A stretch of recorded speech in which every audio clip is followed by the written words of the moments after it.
அவர் கேட்டது யாருக்காவது வேண்டான்னு சொல்லுவாங்களா? யாருமே சொல்ல. அப்போ மரணமில்லா பெருவாழ்வை நான் பெற வேண்டும் சொன்னதுக்கு காரணமே அந்த பேரின்ப பெருவாழ்வில் நான் வாழ வேண்டும் என்பதுதான் வரலாற்றில் இருந்த அதி தீவிர விருப்ப முயற்சி. ரொம்ப நல்ல ஒரு விஷயம். அப்படி இருக்கும் பொழுது தான் இந்த இடத்துல நான் என்னுடைய வரலாறை சொல்லி தானே ஆகணும். அவருடைய தாட்டுங்கிறது இதை எந்த சமய மதங்கள் மார்க்கங்கள் சொல்லுது அப்படின்னு கேட்டால், மகான்கள் எல்லாரும் நீடித்த வாழ்வை பெற்றாங்க. ஆனால் எல்லா இதுலேயுமே there is a death, சொர்க்கம் நரகம். இந்த சொர்க்கம் நரகம் எதுக்கப்புறம் வருது? ஆஃப்டர் டெத்துக்கு அப்புறம் தானே. ஆகா, நான் விரும்புறது சாகா நிலை. ஆனால் சமய மதங்கள் எல்லாம் ஒரு பெரிய பெரிய ஞானிகள் கூட 100 வருடங்கள் வாழ்ந்தாங்களா சொல்கிறாங்க. பெரிய மகான்கள் 5000 வருடங்கள் வாழ்ந்ததா சொல்லுவாங்க.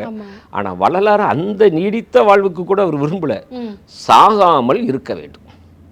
அப்படி வரும்பொழுது தான் ஆகா, இதுக்கு ஒரு வழிதுறையிலேருந்து தெளிவாக சொல்லலையே, இல்லை சொல்லலை, இதை என்னுடைய அறிவில் அதை விளக்க முடியல. வரலாறுக்கு தெரிஞ்சு போச்சு இது ஆண்டவராலேயே அருளப்படுவதாக உள்ளது. அதனால தான் சமய மதத்தை எல்லாத்தையும் கைவிடுறதுக்கான ஒரு காரணம். சில இன்னொரு மற்ற காரணங்கள் இருக்குது. சமயங்களையும் மதங்களையும் கைவிட்டதுனால ஒருத்தருக்கு ஆன்மீகத்து மேலே ஆண்டவர் மேலே நம்பிக்கை போச்சுன்னு நினச்சிடக்கூடாது. ஏன்னா இன்றைக்கி நம்மளுக்கு புகட்டி இருக்குது அப்படி தானே. நான் சமயவாதி அல்ல, மதவாதி அல்ல. ஓஹோ, இவர் நாத்திகராக இருப்பாரோ அப்படி தானே கொஸ்டின் வருது. நான் சமயவாதியும் அல்ல, மதவாதியும் அல்ல, ஆனால் கடவுள் நம்பிக்கை கொண்டவன். நாத்திகம் சொல்லுகின்ற நாக்கு முடை நாக்குன்னு சொல்கிறார் வள்ளலார். அந்த அளவுக்கு அவருடைய ஆன்மீகத்தினுடைய ஆழம். ஒரு பிஜி, ஒரு எஜுகேஷனில் பிஜி இருக்குது, பிஹெச்டி இருக்குது.